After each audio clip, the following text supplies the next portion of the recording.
तो displacement reaction का मतलब क्या होता है तो मैंने तुमको पहले ही बताया था। समझो जनरल फॉर्म लिखता हूँ मैं पहले। एक कंपाउंड है, ये रिएक्ट कर रहा है किसी एक कंपाउंड सी के साथ, ये इन जनरल बता रहा हूँ मैं। ये भी सी का कंपाउंड नहीं है, केमिकल कंपाउंड नहीं है, मैं तुमको ऐसे जनरल फॉर्म बता रहा हूँ। तो होगा ये, देखो यहाँ पर रिएक्टिविटी का मैटर करता है, रिएक्टिविटी कौन किससे ज्यादा रिएक्टिव है।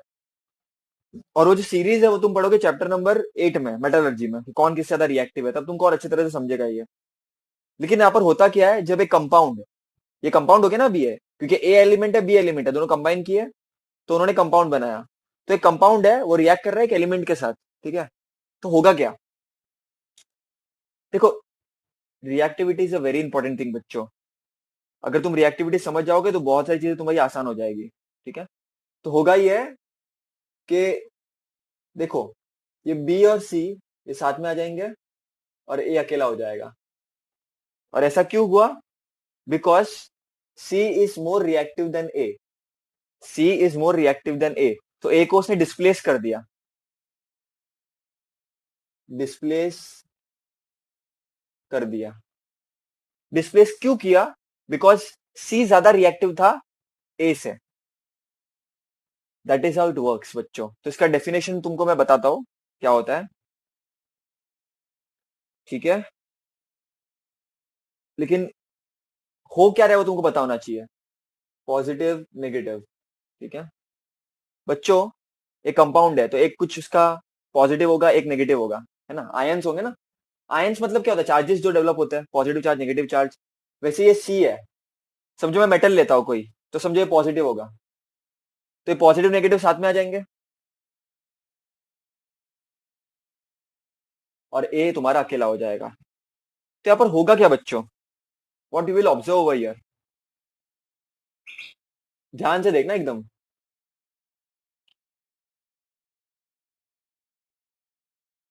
The reaction in which the place of the ion, the place of the ion of less reactive, the place of the ion of less reactive element in a compound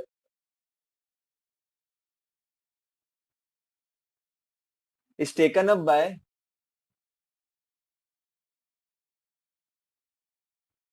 is taken by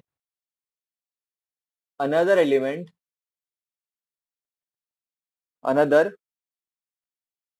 more reactive element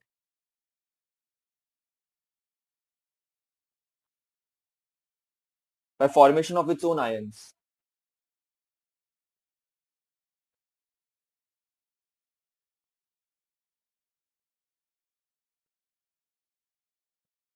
Is known as displacement reaction. अब बच्चे confused, क्या चल रहा है, जिंदगी खराब हो गई हमारी। तो एकदम इजी है, समझने की ट्राई करना, ठीक है। एक एक चीज को ब्रेक करो, एग्जाम्पल से कनेक्ट करो। जैसे मैं तुम लोगों को एक एग्जाम्पल देता हूं। You have a compound, aqueous compound, copper sulfate. And what I mean by, बच्चों देखो, ये कंपाउंड है एक ए बी, इसको मैं रिएक्ट करता हूं आयरन के साथ, तो ये पॉजिटिव है ये नेगेटिव है ये पॉजिटिव है। आयरन ज्यादा रिएक्टिव है देन कॉपर, ठीक है। Iron is more reactive than copper. अगर तुम रिएक्टिविटी सीरीज पढ़ोगे बेटा बाद में तो तुमको रियलाइज होगा। इसके लिए क्या होता है, इन दोनों की कॉम्पिटिशन होती है। और होता क्या है, ये आयरन क्योंकि कॉपर से ज्यादा रिएक्टिव है, तो कॉपर और सल्फेट ये दोनों का एक बॉन्ड बन चुका है। लेकिन क्योंकि आयरन ज्यादा रिएक्टिव है तो वो ये बॉन्ड को तोड़ देता है और ये कॉपर को डिस्प्लेस कर देता है, निकाल देता है, और खुद सल्फेट का रिएक्शन करता है, तो FeSO4 प्लस इसको अलग कर देता है। So this is the reaction which goes on, ठीक है। तुमको पता होना चाहिए ये एक्वस में है, ये सॉलिड में है, ठीक है। ग्रीन कलर का फेरस सल्फेट तुमको मिलेगा, ये ब्लू कलर का होता है। तो मैं रिएक्शन में तुमको बताऊंगा, डोंट वरी, लाइव है सर, लेकिन इस तरह से होता है। अब समझते डेफिनेशन क्या बोलता है अपने को।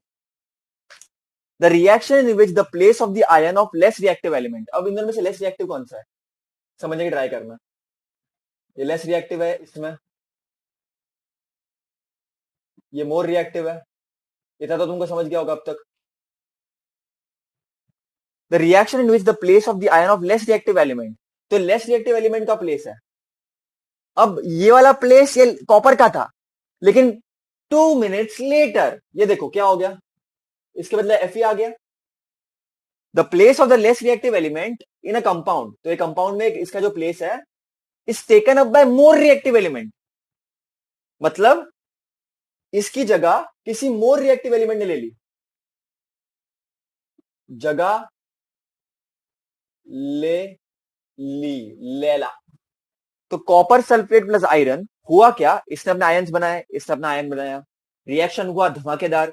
ये ब्लू कलर का था, आयरन नेल नेल था, आयरन नेल को डाला और जबरदस्त चीज हुई बच्चों। चीज कुछ इस तरह से हुई कि इनके आयंस बने और अपने को पता चल गया है, वो रिएक्टिविटी सीरीज अपने को मालूम पड़ जाएगा कि कॉपर लेस रिएक्टिव है और आयरन मोर रिएक्टिव है। तो ये जो है इसकी प्लेस, लेस रिएक्टिव एलिमेंट की प्लेस ये मोर रिएक्टिव एलिमेंट ले लेता है और अपना कंपाउंड बना लेता है। तो उसको हम बोलेंगे बच्चों डिस्प्लेसमेंट रिएक्शन। तो इसका डेफिनेशन, इसका जनरल फॉर्म और इसका एग्जांपल याद रखना, एग्जाम के लिए इंपॉर्टेंट है। Called as double displacement reaction. ठीक है, अब होता क्या है पर डबल डिस्प्लेसमेंट रिएक्शन में, इंटरेस्टिंग है, बहुत सिंपल भी है। मैंने तुमको जनरल फॉर्म बताया है, A B plus C D, ये plus minus plus minus, plus minus साथ में, प्लस माइनस साथ में, तो A D plus C B, और कोई दोनों में से एक प्रेसिपिटेट हो जाएगा, मतलब टेस्ट ट्यूब में नीचे सेटल हो जाएगा। Insoluble residue, solid insoluble residue को हम बोलते हैं प्रेसिपिटेट, इसको हम बोलते हैं प्रेसिपिटेट। ठीक है, टेस्ट ट्यूब में सेटल हो जाना। बच्चों इसमें होता क्या है, सिंपल होता है। देखो यहाँ पर तुमको क्या दिख रहा है, यहाँ पर हो क्या रहा है, इसका उधर, इसकी टोपी उसके सर, इसकी टोपी उसके सर, तो हो क्या रहा है,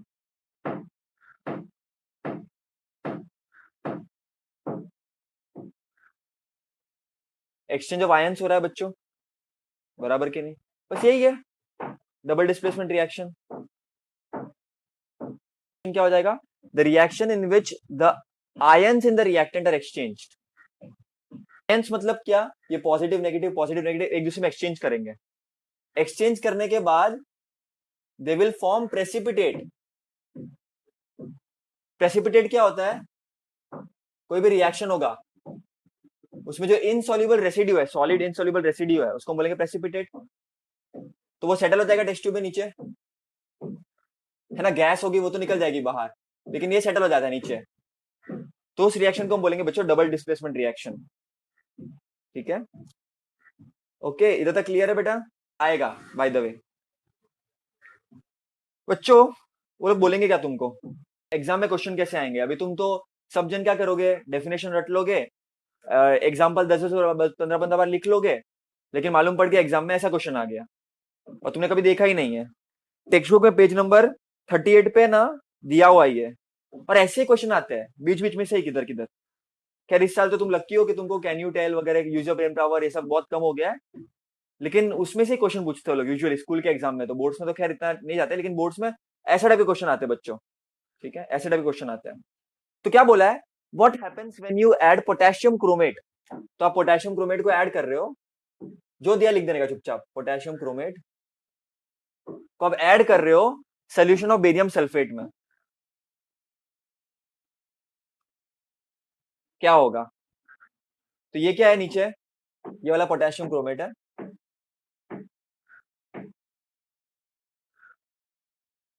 बच्चों ये बेरियम सल्फेट, मैंने तुमको सिंपल चीज बताई बेटा, एक ही चीज फॉलो करो, मैं जो बोल रहा हूँ वो एक ही चीज फॉलो करो, एकदम एक चीज। ये पॉजिटिव, ये chromate ion negative, barium positive, sulphate negative, तुमने 9 में भी पढ़ा होगा, CrO4 माइनस, SO4 माइनस, है ना? तो क्या माइनस है क्या प्लस है मुझे उतना याद रखो, बस फिर क्रॉस कर दो पॉजिटिव नेगेटिव वाले के साथ, पॉजिटिव नेगेटिव वाले के साथ।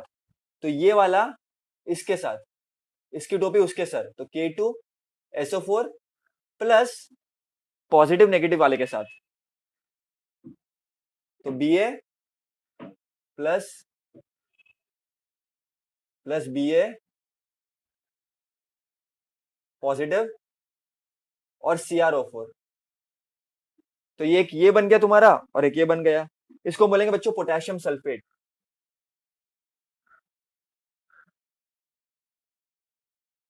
और इसको बोलेंगे बच्चा बेरियम क्रोमेट। अब लॉजिक लगाओ, ऐसा क्यों बोला मैंने, ऐसा मैंने क्यों बोला बच्चों? सोडियम क्रोमेट, सॉरी मैं क्या बोल रहा हूँ यार, potassium chromate plus barium sulphate, ये तो क्वेश्चन में गिवन था, और नहीं भी होगा तो तुमको याद रखना बच्चा ये सब अब से। तो तुमको क्या मिला देखो, ये प्लस माइनस एक साथ आ गए, और जो भी बच गया, पहला वाला प्लस, पहला प्लस हमेशा, पहला वाला प्लस वाला हमेशा पहला आएगा, कटायन हमेशा पहले आएगा। देखो पोटेशियम सल्फेट सिंपल, और बेरियम क्रोमेट फिगर में ही दिया बच्चों, देखो ना, क्रोमेट सल्फेट ये सब तो तुम क्वेश्चन में देखो, तुमको समझ में आ जाएगा क्या क्या है। अच्छा ध्यान देना बच्चों, तुम्हारा जो है पोटेशियम क्रोमेट ये एक्वस होता है, ये भी एक्वस है, और तुम्हारा जो पोटेशियम सल्फेट है वो तुम्हारा एक्वस है, और ये तुम्हारा जो बेरियम क्रोमेट है तुम्हारा प्रेसिपिटेट होता है बच्चों, याद रखना, ये तुम्हारा प्रेसिपिटेट होता है। तो तुमको कोई पूछेगा बच्चा प्रेसिपिटेट क्या है, name of the precipitate, so therefore name of precipitate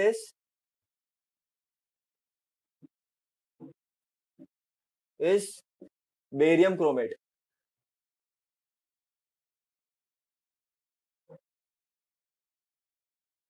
test tube में नीचे सेटल डाउन हो जाता है। और कलर कैसा होता है इसका, तुमको थोड़ी थोड़ी बुक में वेरिएशन मिलेगा, लेकिन मोस्ट ऑफ द बुक्स में इट इज गिवन येलो। ठीक है, कलर क्या होता है इसका, येलो।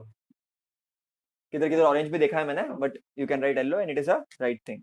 फिर तुमको बोलेंगे कौन सा रिएक्शन है ये, कैसे पहचानोगे? तो देखो बच्चों, अगर प्रेसिपिटेट बन रहा है, और जहां पर भी प्रेसिपिटेट बनेगा बच्चों वो हमेशा डबल डिस्प्लेसमेंट रिएक्शन होगा, याद रखना, it will always be double displacement reaction whenever there is a formation of precipitate. और प्रेसिपिटेट नहीं बन रहा है तो वो डिस्प्लेसमेंट होगा। ओके, तो ऐसा एक रिएक्शन ऐसा भी है जहां पर है ना आयंस फॉर्म होता है बराबर से, लेकिन एक्चुअली वो रिएक्शन डबल डिस्प्लेसमेंट वाला नहीं होता है। तो जिधर भी प्रेसिपिटेट बनेगा that is a double displacement reaction. और वो कैसे पता चलेगा, प्रैक्टिस करके, जितना बुक में उतना प्रैक्टिस करके मालूम पड़ेगा, वरना तुमको कैसे मालूम पड़ेगा इन दोनों में से कौन सा प्रेसिपिटेट है, मैंने तुमको बताया, अब तुमको याद रखना है ना? तो this is a reaction and this can come in the examination, 1 mark 2 3 4 5 mark करके ऐसा दे सकते हैं वो लोग, फिर डिफाइन करने को बोल सकते हैं। और ऐसा किधर जितने भी बुक में ऐसे क्वेश्चन है ना बेटा वो आ ही सकता है, ठीक है, याद रखना।